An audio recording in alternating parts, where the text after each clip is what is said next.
Good evening everyone. Welcome to all of you in a new chapter. This is a chapter of class 5th NCERT Hindi और chapter का name है चाँद का कुर्ता। कल हमने second chapter किया था, आज हम लोग थर्ड चैप्टर करेंगे और सेकंड चैप्टर के जो क्वेश्चन आंसर हैं वो मैंने शॉर्ट वीडियो में अपलोड कर दिए हैं, तो आप लोग उनको भी देख लीजिएगा। ओके, तो देखिए थर्ड चैप्टर चाँद का कुर्ता। ठीक है, अब सोचने वाली बात है, चाँद तो सबने देखा ही होगा। तो चाँद का कुर्ता, अब कैसा कुर्ता? क्या चाँद को कभी आपने कुर्ता पहने हुए देखा है? बताइए, तो कैसा कुर्ता है चाँद का? आइए पढ़ते हैं। ये देखिए, ये चाँद का कुर्ता है, शायद ये चंदा मामा है ना? आई हट कर बैठा चाँद एक दिन माता से यह बोला, सिलवा दो माँ मुझे ऊन का मोटा एक झिगोला। सन सन चलती हवा रात भर जाड़े से मैं मरता हूँ, ठिठुर ठिठुर कर किसी तरह यात्रा पूरी करता हूँ। आसमान का सफ़र और यह मौसम है जाड़े का, ना हो अगर तो ला दो कुर्ता ही कोई भाड़े का। भाड़े मतलब रेंट पे। ओके, बच्चे की सुन बात कहाँ माने अरे सलोने, अरे प्यारे कुशल करे भगवान लगे मत तुझको जादू टोने। ये देखिए चाँद की माँ कह रही हैं चाँद से। नेक्स्ट पेज में आइए, ये देखिए चाँद टोपी पहनी है चाँद ने। जाड़े की बात ठीक है पर मैं तो डरती हूँ, एक नाप में कभी नहीं तुझको देखा करती हूँ। कभी एक उंगुल भर चौड़ा, कभी 1 फुट मोटा, बड़ा किसी दिन हो जाता और किसी दिन छोटा। घटता बढ़ता रोज किसी दिन ऐसा भी करता, नहीं किसी की भी आँखों को दिखलाई पड़ता है। अब तू ही तो बता नाप तेरी किस रोज लिवाऊं, सीधे एक झगोला जो हर रोज बदन में आए। और रामधारी सिंह दिनकर इस कविता के रचयिता हैं। ठीक है, ये देखिए अब बहुत बड़ी प्रॉब्लम है चाँद की माँ के सामने भी।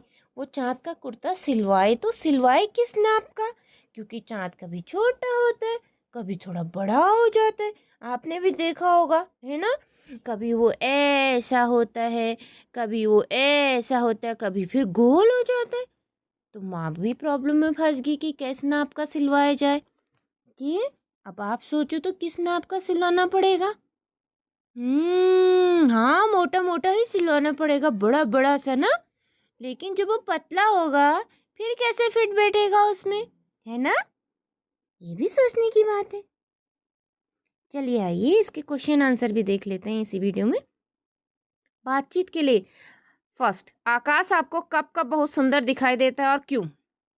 बताइए, जब चंद्रमा होता है आकाश में तब बहुत सुंदर दिखाई देता है ना हमको। 2, चाँद को ठंड लगती है इसलिए वह झिगोला मांग रहा है। सूरज क्या कहकर अपनी माँ से कपड़े मांगेगा? ये भी बात है, लेकिन हाँ, सूरज के लिए भी कपड़ों की जरूरत तो है ना? थर्ड, आपने आकाश में क्या क्या परिवर्तन होते देखे? बताइए। हाँ, आसमान में दिन में तारे ही नहीं होते, रात को लेकिन तारे आ जाते हैं, कभी बादल हो जाते हैं आसमान में, कभी एकदम धूप हो जाती, कभी आसमान एकदम काला काला हो जाता है, कभी ब्लू कलर का हो जाता है, कभी व्हाइट कलर के बादल आ जाते हैं, है ना? फोर्थ, जब आप अपने अभिभावकों के साथ नए कपड़े खरीदने जाते हैं तब किन किन बातों का ध्यान रखते हैं? पहले तो यही बातों का ध्यान रखते हैं कि आपको कपड़े फिट होने चाहिए, ना बड़े होने चाहिए ना छोटे होने चाहिए, है ना? कविता से। नीचे दिए गए प्रश्नों में 4 विकल्प हैं, इनमें एक से अधिक विकल्प सही हो सकते हैं। सही विकल्प पर चाँद का चित्र बनाएं। चाँद की माँ उसे झिगोला क्यों नहीं दे पा रही है? चाँद के पास पहले से ही बहुत से झिगोले हैं। चाँद के शरीर का आकार घटता बढ़ता है। ये चाँद अपने वस्त्र संभाल कर नहीं रखता। नहीं, चाँद की माँ अभी कोई नया वस्त्र नहीं सिलवाना चाहती। सबसे फर्स्ट ये ख वाला इसका है, क्योंकि उसका आकार घटते बढ़ता रहता है, इसीलिए तो चाँद के पास कोई वस्त्र नहीं है। चाँद की माँ सिलवाना तो चाहती है ना, लेकिन क्या करें, है ना? तो इसका ख। 2, कविता में चाँद के बदलते आकार का वर्णन करने के लिए किन किन शब्दों का प्रयोग किया गया है? एक तो 1 फुट मोटा, एक अंगुल भर चौड़ा, किसी दिन बड़ा किसी दिन छोटा, ये भी कहा गया है ना। थर्ड आई, कविता में ठंड के मौसम का वर्णन करने के लिए किन किन शब्दों का प्रयोग किया गया है? सनसन चलती हवा, भाड़े का कुर्ता, ठिठुर ठिठुर कर यात्रा, मोटा एक झिगोला, सनसन चलती हवा, ये तीनों का वर्णन किया गया। सोचिए और लिखिए, कविता में किन पंक्तियों से पता चलता है कि चाँद किसी एक दिन बिल्कुल दिखाई नहीं देता? हाँ, चाँद का पंक्ति आई है, किसी दिन बिल्कुल नहीं दिखता, किसी दिन दिखता है, चाँद कविता में पंक्ति आई है। 2 देखिए, सर्दी से बचने के लिए चाँद माँ से ऊन के झिगोले के अतिरिक्त और कौन से कपड़े मांग सकता है? कोट मांग सकते, बड़े से शॉल मांग सकते, रजाई मांग सकते, है ना। थर्ड, जाड़े के मौसम में चाँद को क्या कठिनाई होती है? हाँ, वो कहते हैं ठिठुर ठिठुर कर किसी तरह मैं बड़ी मुश्किल से रात काटता हूँ, मतलब काँप काँप के। फोर्थ, चाँद किस यात्रा को पूरा करने की बात कर रहा है? मतलब चाँद ऐसे आसमान का चक्कर लगाते रहते उस यात्रा को, ठीक है। अब इसके जो क्वेश्चन आंसर है मैं शॉर्ट वीडियो में डाल दूंगी, आप लोग देख लीजिएगा, ओके। अभिभावक और आप, अब नीचे दी गई बातों एवं घटनाएं होती हैं तब आपके अभिभावक क्या क्या कहते हैं करते हैं, अपने अपने अनुभव कक्षा में साझा कीजिए। जब आप ठंडी रात में सोते समय अपने पैरों से कंबल या रजाई उतार फेंकते हैं तो कहते हैं कि ओढ़ो, है ना। जब आप ठंड में आइसक्रीम खाने का हट कर कहते हैं कि गला खराब हो जाएगा, सर्दी लग जाएगी। जब आप दूध पीने, हरी सब्जियां और फल आदि खाने से कतराते हैं तो बताते हैं कि उसमें कितने विटामिन एंड मिनरल्स होते हैं ना। जब आप देर तक सोते हैं कहते हैं कि जल्दी सुबह उठो, सुबह जल्दी उठना अच्छी बात है। जब कोई आपके घर आपकी शिकायत करने आता तो आपको डांट पड़ती है ना। नेक्स्ट, जब आपके अच्छे कर्मों के लिए आपकी प्रशंसा होती है तो पुरस्कार मिलता है तो आपको प्यार करते हैं आपके अभिभावक, ठीक है। अनुमान और कल्पना, आप अपनी माँ से चाँद का दुखड़ा कैसे बताएंगी? अब आप भी अपनी माँ को बता सकते हैं कि चाँद है, वो बेचारे के पास कोई कपड़े ही नहीं, झिगोला मतलब एक, है ना। आप भी क्या पता आपकी माँ की प्रॉब्लम सॉल्व कर दे, है ना। नेक्स्ट देखिए, गर्मी और वर्षा से बचने के लिए चाँद अपनी माँ से क्या कहेगा? वह किस प्रकार के कपड़ों एवं वस्तुओं की मांग कर सकता है? गर्मी में वो कहेगा माँ मुझे कॉटन के कपड़े ला दो, है ना, मुझे बहुत गर्मी लगती है, ऐसा कहेगा। और बारिश में कहेगा माँ मेरे लिए एक रेन कोट ला दो, मुझे रेन कोट चाहिए, है ना। थर्ड, चाँद ने माँ से कुर्ता किराए पर लाने के लिए क्यों कहा? क्योंकि उसे लगा कि माँ इतनी जल्दी तो बनवा नहीं पाएगी, तो इसलिए भाड़े का ही ला दो, मतलब किराए पे। फोर्थ, यदि माँ ने चाँद का कुर्ता सिलवा दिया होता तो क्या होता? अब क्या होता फिर? चाँद को कभी हो सकता है वो फिट ना आता, कभी हो सकता है बहुत ढीला हो जाता। भाषा की बात। सनसन चलती हवा, रात भर जाड़े से मैं मरता हूँ, कविता की इस पंक्ति में भर शब्द का प्रयोग किया गया है। अब आप भर की सहायता से 5 वाक्य अपनी लेखन पुस्तिका में लिखिए। जैसे पानी गिलास भर है, उसने दिन भर पढ़ाई की, मैं दिन भर खेल खेल के थक गया हूँ, है ना। उसने आज उसने अपनी बोतल में पानी भरा, ठीक है। उसने भर भर के आज खेला। तो इस तरह से आप वाक्य बना सकते हैं, ठीक है। सेकंड देखिए, नीचे देखिए, वाक्य को ध्यान से पढ़िए। ठिठुर ठिठुर कर किसी तरह यात्रा पूरा करता हूँ, ठिठुर ठिठुर कर किसी तरह यात्रा पूरी करता हूँ, ठीक है। अपनी बात पर बल देने के लिए हम इस प्रकार के कुछ शब्द का प्रयोग 2 बार करते हैं, जैसे जल्दी चलो, जल्दी जल्दी चलो। अब आप ऐसे ही 5 वाक्य अपनी लेखन पुस्तिका में लिखिए, जैसे जल्दी जल्दी चलो, धीरे धीरे चलो, है ना, फटाफट चलो, तेज तेज चलो, ऐसे करके वाक्य, ठीक है। नीचे दी गई कविता की पंक्तियों में संज्ञा, सर्वनाम, विशेषण और क्रिया पहचान कर उन्हें दिए गए स्थानों में लिखिए और उनका वाक्य में प्रयोग कीजिए। अब बताइए। हट कर बैठा चाँद एक दिन, माता से यह बोला। संज्ञा है हट, चाँद, दिन और माता सर्वनाम है यह, विशेषण है एक, क्रिया है कर बैठा और बोलना, ठीक है।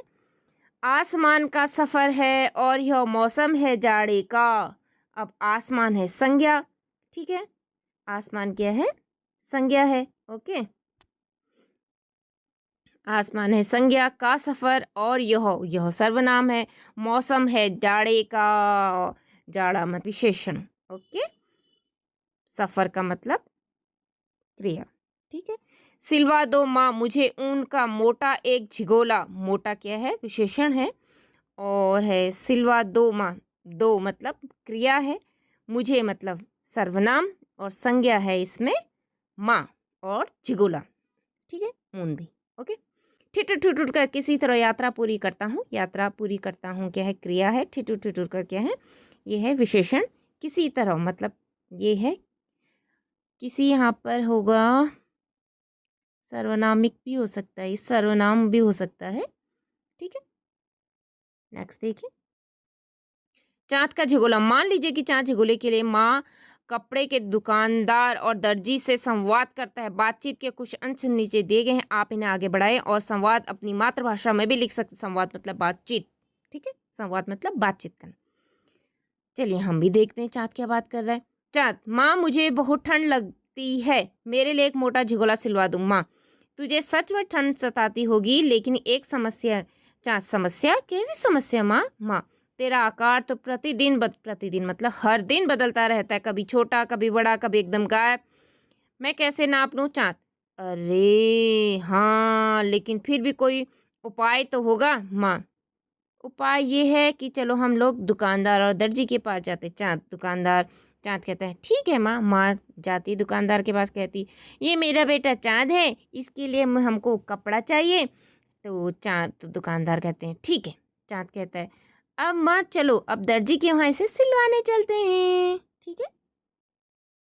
चाँद और कपड़े का दुकानदार। चाँद, दुकानदार जी मुझे एक गर्म कपड़ा चाहिए जिससे मेरी सर्दी दूर हो जाए। दुकानदार, अवश्य, कितना मीटर चाहिए? चाँद, यही तो समस्या है, मैं कभी छोटा होता हूँ कभी बड़ा होता हूँ, आप बताए कितना मीटर लूँ? दुकानदार हंसकर, अरे छोटू चाँद, जब आपका नाप ही तय नहीं तो कपड़ा कैसे दूँ?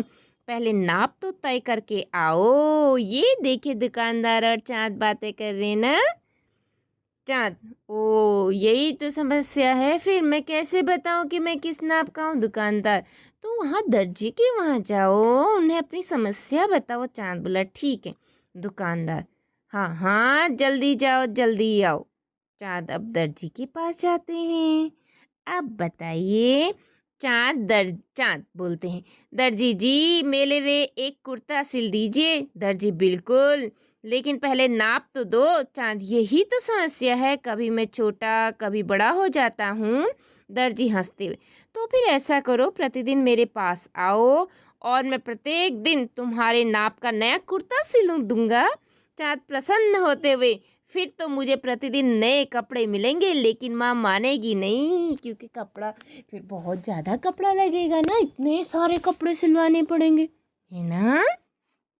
दर्जी, हाँ हाँ जाओ। चाँद, ठीक है ठीक है। दर्जी, हाँ जल्दी आना माँ से पूछ के। चाँद, हाँ हाँ क्यों नहीं, ठीक है, ऐसी बात करेगा ना चाँद। अब आप इन संवादों पर कक्षा में शिक्षक की सहायता से अभिनय भी कर सकते हैं। कोई चाँद बन सकता है, कोई दर्जी बन सकता है, कोई दुकानदार बन सकता है, ठीक है। कविता से आगे, क्या चाँद की तरह आप भी अपनी माँ से किसी वस्तु के लिए हट करते हैं? आप अपनी माँ को इसके लिए कैसे मनाते हैं? ठीक है, अब ये आपने बताना है। सेकंड, आपकी माँ आपको किसी काम के लिए कैसे मनाती है? कैसे मनाती है आपकी माँ? थर्ड, गर्मी सर्दी या वर्षा से बचने के लिए आपकी माँ आपको क्या कहती है अथवा क्या क्या करती है? सोचिए। अब ये बताइए, जैसे आप लोग बरसात में अगर स्कूल आते हैं तो रेनकोट पहन के आते हैं, सर्दी में पूरा पैक होके आते हैं, ग्लव्स, टोपी, है ना, कोट। और गर्मी में कैसे आते हैं? गर्मी में भी धूप से बचने के लिए अम्ब्रेला का इस्तेमाल करते हैं ना। सोचिए, समझिए और बताइए। कविता में चाँद अपनी माँ से बातें कर रहा है। मान लीजिए कि चाँद बोल नहीं सकता, अब वह अपनी माँ को अपनी बात कैसे बताएगा? अगर चाँद ना बोल पाए तो बताइए वो अपनी बात कैसे बताएगा अपनी माँ को, है ना। 2, मान लीजिए कि चाँद एक मित्र है जो देख नहीं सकता। चाँद उसे अपने बदलते हुए आकार के बारे में कैसे समझाए? ये भी एक बात है सोचने वाली ना। पढ़िए और समझिए। चाँद के लिए कुर्ता सिलना एक कठिन कार्य है, इसलिए चाँद की माँ ने उसका कुर्ता सिलवाने के लिए एक विज्ञापन प्रकाशित किया। विज्ञापन मतलब आर्टिकल इन अ न्यूज़पेपर। इसे पढ़िए और इसका प्रचार प्रसार कर चाँद की माँ की सहायता कीजिए। विज्ञापन देखिए कैसा आता है न्यूज़पेपर में। आप लोग को भी अब धीरे धीरे न्यूज़पेपर पढ़ने की आदत डालनी चाहिए। ओके, आपको तभी पता चलेगा कि क्या होता है विज्ञापन। देखिए न्यूज़पेपर में ऐसे विज्ञापन डाला है। चाँद की माँ की विशेष घोषणा, क्या आप हैं सबसे कुशल दर्जी? क्या आप सिल सकते हैं ऐसा कुर्ता जो प्रतिदिन बदलते आकार में भी फिट आए? समस्या, मेरा बेटा चाँद कभी 1 अंगुल भर छोटा तो कभी 1 फुट मोटा हो जाता है। उसके लिए एक ऐसा कुर्ता चाहिए जो हर दिन उसके शरीर में फिट बैठ सके। आवश्यकता, ऐसा कुर्ता जो अपने आप छोटा बड़ा हो सके, ऊन का मोटा झिगोला ताकि ठंड से बच सके। यदि कुर्ता नहीं बन सकता तो भाड़े का भी चलेगा। पुरस्कार, जो ये समस्या को सॉल्व करेगा उसे कुछ इनाम भी मिलेगा। इनाम को ही कहते हैं पुरस्कार। जो भी दर्जी इस अद्भुत कुर्ते को सिलने में सफल होगा उसे मिलेगा विशेष पुरस्कार। स्थान, चाँद की माँ का घर। संपर्क, आकाशवाणी से संदेश भेजें। शीघ्र आवेदन करें क्योंकि चाँद ठंड से ठिठुर रहा है। कैसा लगा ये विज्ञापन? अब एक रोचक विज्ञापन तैयार कीजिए जिसमें आप अपने लिए वस्तु मंगवा रहे हों। जैसे चाँद अपने लिए ऊन का मोटा झिगोला सिलवाना चाहते हैं, वैसे आप भी किसी वस्तु की मांग के लिए ऐसा लिख सकते हैं। आपकी कलाकारी, आइए चाँद के लिए कुर्ता बनाएं। सामग्री, रंगीन कागज, गोंद, कैंची, ग्लिटर, कपड़े के छोटे टुकड़े। बनाने की विधि, चाँद के लिए कुर्ते का एक बड़ा चित्र बनाइए। अब अलग अलग रंगीन कागज या कपड़े के टुकड़ों से चाँद के लिए सुंदर कुर्ता तैयार कीजिए। ग्लिटर या सितारों की आकृति बनाकर उसे सजाइए। अब तैयार कुर्ते को कक्षा में प्रदर्शित कीजिए। ठीक है, ये आपकी एक्टिविटी वर्क है। पुस्तकालय, अन्य स्रोत। पुस्तकालय में चाँद, सूरज, तारे, आकाश आदि पर बहुत सी रोचक, मनोरंजक, ज्ञानवर्धक पुस्तकें अवश्य उपलब्ध होंगी। उन पुस्तकों को ढूंढकर पढ़िए, उनके बारे में कक्षा में चर्चा कीजिए। अपने शिक्षक, पुस्तकालय प्रभारी और मित्रों की सहायता से चाँद तथा सूरज की बदलती स्थितियों की ओर भी जानकारी प्राप्त कीजिए। यह भी पता लगाइए कि चंद्र ग्रहण एवं सूर्य ग्रहण कब कब और क्यों क्यों होते हैं। आप अपने माता पिता, अभिभावकों से इसके बारे में बात कर सकते हैं। ठीक है, ओके, बूझो तो जाने। और पहेलियों के उत्तर तो यहीं दिए हैं, देखो नीचे पहेलियों के उत्तर दिए होते। तन है मेरा हरा भरा, रस से सदा रहता सदा भरा, भीतर से हूँ मैं लाल, प्यास बुझाकर पूछो हाल, तर भूख जाओ। हम दोनों हैं पक्के मित्र, करते रहते काम विचित्र, 5-5 सेवक हैं हाँ साथ, लेकिन करते कभी न बात। हाँ, अब है एक बहुत सुंदर सी कविता। अब हम लोग इसको करेंगे एक अलग से वीडियो में। ठीक है, तो ये चैप्टर होता है हमारा यहीं पर complete. Thank you for watching everyone. मिलते हैं नेक्स्ट चैप्टर में, और क्वेश्चन आंसर आप शॉर्ट वीडियोस में देख लीजिएगा। ओके, तब तक पढ़ते रहिए। जय हिंद।